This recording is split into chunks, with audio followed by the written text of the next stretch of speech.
사무엘하 1장. 사울이 죽고 난 뒤 다윗은 아말렉 사람들을 물리치고 돌아와 시글락에서 2일째 머무르고 있었습니다. 3일째 되는 날 사울의 진영에서 어떤 사람이 왔는데 그의 옷은 찢어지고 머리에는 먼지를 뒤집어 쓰고 있었습니다. 그는 다윗에게 와서 땅에 엎드려 절을 했습니다. 다윗이 그에게 물었습니다. 네가 어디서 오는 길이냐? 그가 대답했습니다. 저는 이스라엘 진영에서 도망쳐 나왔습니다. 다윗이 물었습니다. 무슨 일이 있었던 것이냐? 어서 말해봐라. 그가 대답했습니다. 사람들이 싸움터에서 도망쳤는데 그 가운데 많은 사람들이 쓰러져 죽었습니다. 사울과 그 아들 요나단도 죽었습니다. 다윗은 소식을 전한 그 젊은이에게 말했습니다. 사울과 그 아들 요나단이 죽었다는 것을 네가 어떻게 아느냐? 그 젊은이가 말했습니다. 제가 우연히 길보아 산에 올라갔는데 거기에서 사울이 자기 창에 기대어 있고 전차와 기마병들이 그를 바짝 쫓고 있었습니다. 그런데 사울이 뒤돌아 저를 보시며 부르시기에 제가 여기 있습니다 하고 말했습니다. 그랬더니 저더러 누구냐고 물어보아서 아말렉 사람이라고 대답했습니다. 그러자 그가 제게 내 옆으로 와서 나를 죽여다오. 내게 아직 목숨이 붙어 있어서 고통스럽구나 하셨습니다. 제가 보니 그가 이미 엎드러진 뒤라 살아날 가망이 없어 보여서 다가가서 그를 죽였습니다.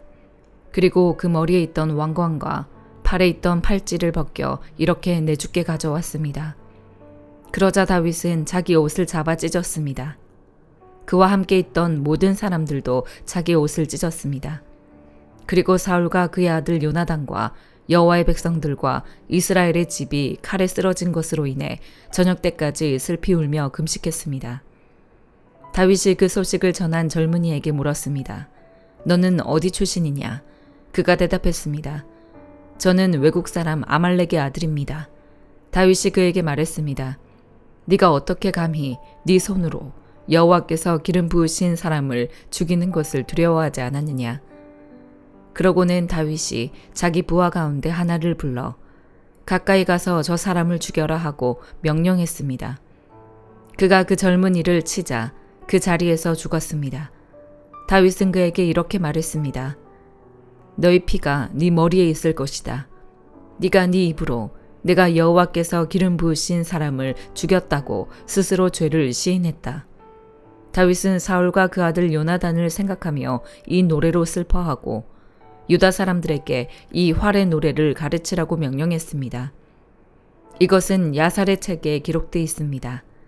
이스라엘아, 너희 지도자들이 네 산 위에서 죽임을 당했다. 용사들이 쓰러져 버렸구나. 이 일을 가드에도 말하지 말고 아스글론 거리에서도 전하지 말라. 블레셋의 딸들이 즐거워할지 모른다.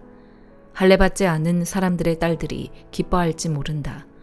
길보아 산들아, 이제 너에게 이슬과 비를 내리지 않고 재물을 낼 밭도 없을 것이다.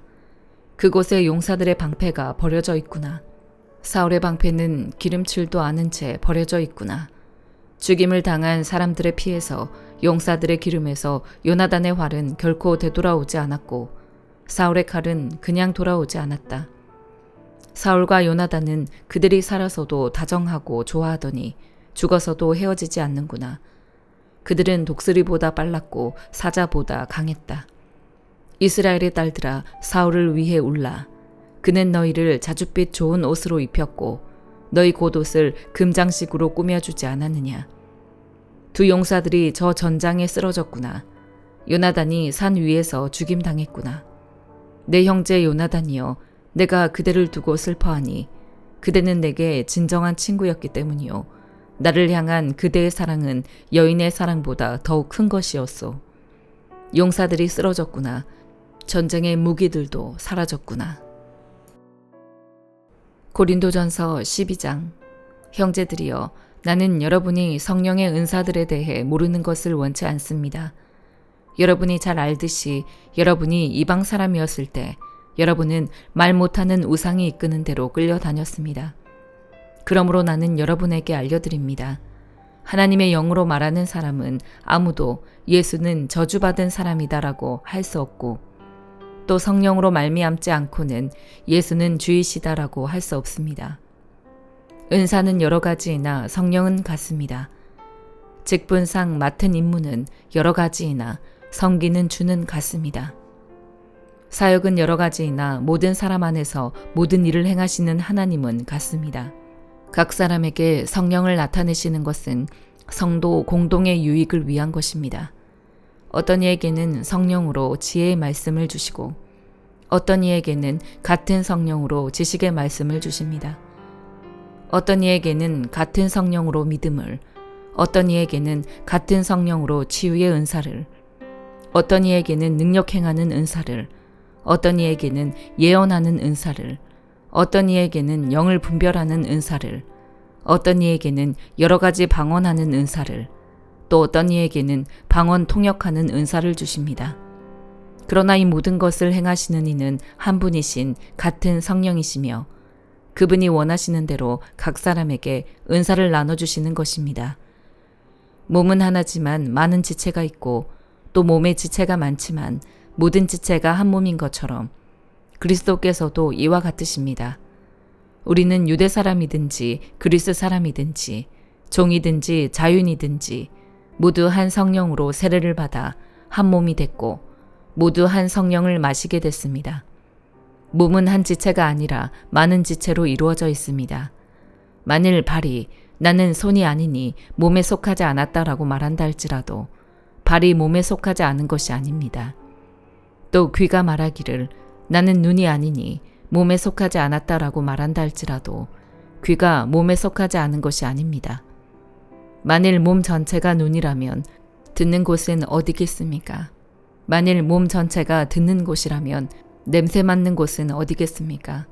그러나 하나님께서는 이제 지체들을 각각 그분이 원하시는 대로 몸에 두셨습니다. 만일 모든 것이 한 지체로 돼 있다면 몸은 어디에 있겠습니까? 이제 지체는 많으나 몸은 하나입니다. 그러므로 눈이 손에게 나는 네가 필요 없다라고 말하거나 머리가 발에게 나는 네가 필요 없다라고 말할 수 없습니다. 이뿐 아니라 더 약해 보이는 몸의 지체들이 오히려 중요합니다. 그리고 우리가 몸 가운데 덜 귀하다고 생각되는 지체들을 더 귀한 것으로 입혀주어 우리의 볼품없는 지체들은 더 큰 아름다움을 갖게 됩니다. 우리의 아름다운 지체들에게는 그럴 필요가 없습니다. 하나님께서는 몸을 고르게 짜 맞추셔서 부족한 지체에게 더 큰 존귀를 주셨습니다.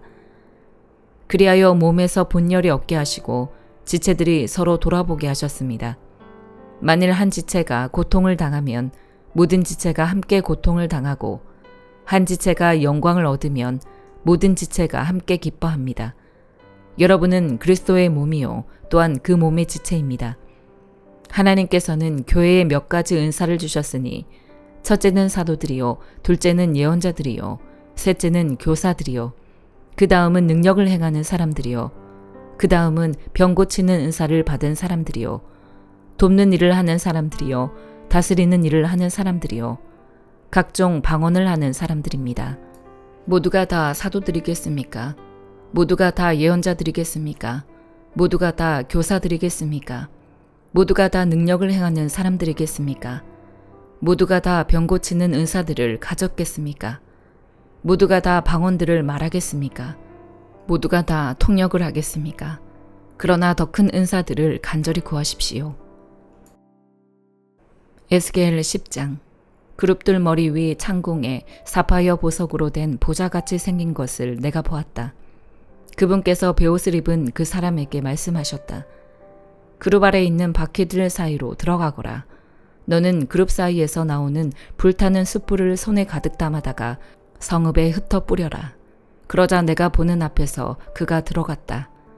그 사람이 들어갈 때 그룹들은 성전 남쪽에 서 있었고 구름이 안뜰을 가득 채웠다. 여호와의 영광이 그룹 위에서부터 일어나 성전 문턱 위에 머무르니 성전이 구름으로 가득 차고 뜰은 여호와의 영광의 광채로 가득했다. 그룹들의 날개 소리가 뜰 바깥에까지 들리는데 그것은 전능하신 하나님께서 말씀하실 때 그분의 음성 같았다. 그분께서 베옷을 입은 사람에게 그룹들의 바퀴들 사이에서 불을 집어 들어라라고 명령하시자 그 사람이 들어가서 바퀴 곁에 섰다. 그러자 그룹들 가운데 하나가 그룹들 사이에 있던 불에 손을 뻗어 약간의 불을 집어들어서 베옷 입은 사람의 손바닥에 주었다.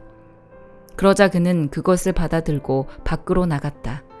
그룹들에게는 그들의 날개들 아래에 사람의 손처럼 생긴 것이 보였다. 내가 보니 그룹들 곁에 4바퀴가 있는데 그룹 하나에 바퀴가 하나씩 있었다. 그 바퀴들의 모양은 황옥이 빛나는 것과 같았다. 그들의 생김새로 말하자면 4개가 모두 한 모양이었으며 바퀴 안에 바퀴가 있는 듯했다. 그들이 움직일 때 4방향 가운데 한 방향으로 움직이는데 어느 방향으로 출발하든지 바퀴가 돌 필요가 없었다.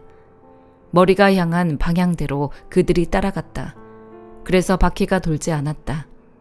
그들의 등과 손과 날개를 비롯한 몸통 전체와 4그룹들의 바퀴들에는 온통 눈들이 가득 달려 있었다. 내가 들으니 바퀴들은 도는 것으로 불렸다. 각 그룹에게는 얼굴이 4개씩 있었다. 첫째 얼굴은 그룹의 얼굴이었고, 둘째 얼굴은 사람의 얼굴, 셋째 얼굴은 사자의 얼굴, 넷째 얼굴은 독수리의 얼굴이었다.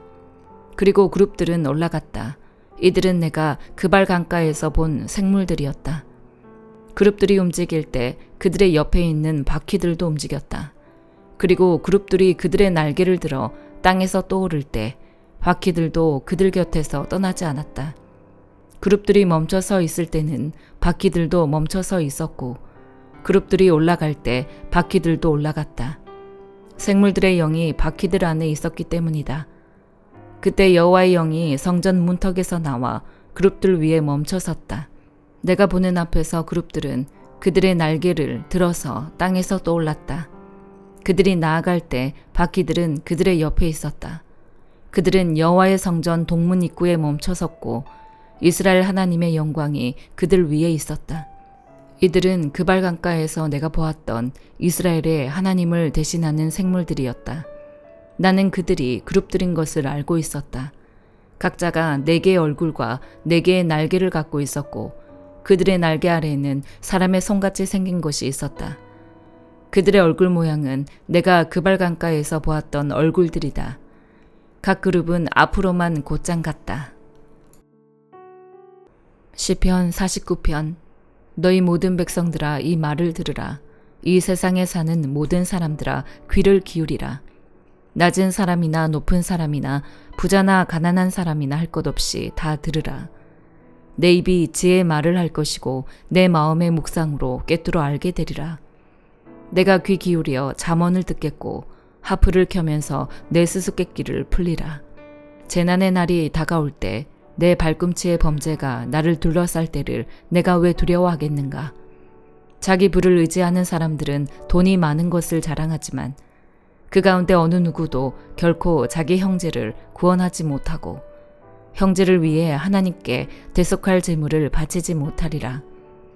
영혼을 대속하는 것은 너무나 엄청난 일이어서 어떤 값이라도 충분하지 않으니 썩는 것을 보지 않고 영원히 살게 할 수는 없도다.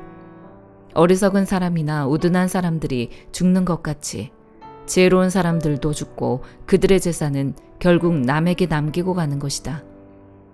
그들의 속으로는 자기 집이 영원히 남고 그 거처가 대대로 있을 것이라며 그 땅도 자기들 이름을 따서 붙이지만 제 아무리 명예가 있다 해도 사람이란 오래가지 못하고 죽게 돼 있는 짐승과 다를 것이 없다. 이것이 바로 어리석은 사람들의 운명이니 오직 그들의 자손이 그들의 말을 증명하리라. 셀라. 그들은 양과 같이 무덤 안에 누워 있으니 죽음이 그들을 다스리리라. 아침이면 정직한 사람들이 그들을 다스릴 것이요 그들의 아름다움은 무덤에서 사라져 그 흔적조차 없어지겠으나 오직 하나님께서 내 영혼을 무덤의 권세에서 구원하시고 나를 받아주시리라. 셀라. 누가 부자가 돼 그 집이 점점 더 화려해져 간다고 해도 두려워할 것이 없도다. 죽을 때는 아무것도 가져가지 못하고 그 화려함이 그를 따라 내려가지 못하리라. 그가 사는 동안에는 스스로 복이 있다 여기고 그가 잘 돼서 사람들의 칭찬을 받을지라도 결국에는 자기 선조들에게로 돌아가 빛을 보지 못할 게 뻔하도다. 제 아무리 명예가 있다 해도 깨닫지 못하는 사람은 쓰러지고 마는 짐승과 다를 게 없다. 아멘.